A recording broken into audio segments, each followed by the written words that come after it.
Ce site archéologique d'Ambrosum, près de Lunel, est composé de 3 entités distinctes.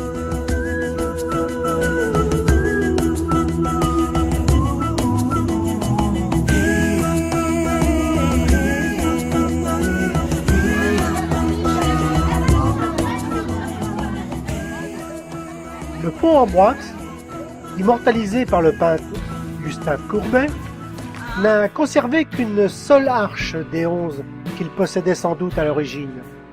Il permettait, sur plus de 100 mètres de long, le franchissement du Vidourle par la voie domitienne.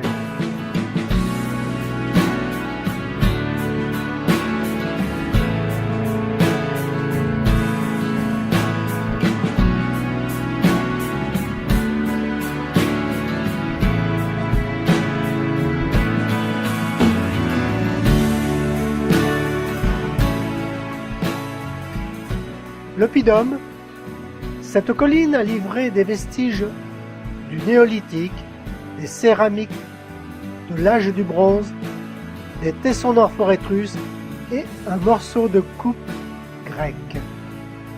Mais c'est à la fin du IVe siècle avant Jésus-Christ qu'a été créée une véritable ville fortifiée.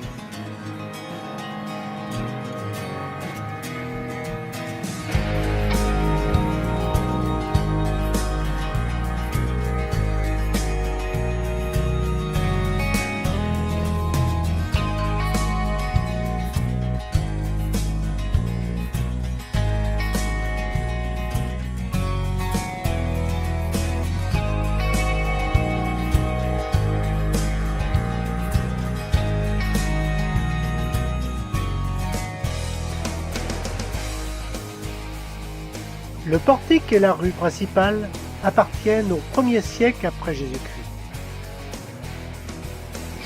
L'habitat, fait de vastes demeures à cour intérieure, offre un exemple original de maison dont le plan et les décors, sol en béton de tuileaux et enduits peints non figurés, s'inspirent directement des modèles urbains à la romaine.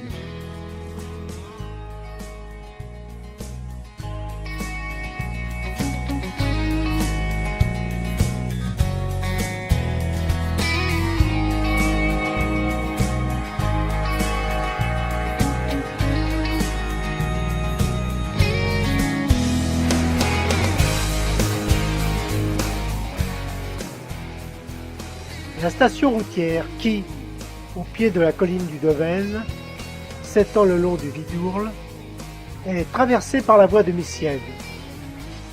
Son occupation débute dans les années 30 avant Jésus-Christ. La voie domitienne, qui constitue la rue principale de l'agglomération routière, généralement bordée d'une ou deux galeries couvertes, y présente une largeur de 6 à 8 mètres. Au sud, la voie passe à flanc de colline et va rejoindre sans doute l'extrémité de la culée du pont d'Amboise, où aboutissait généralement la rue principale de l'oppidum.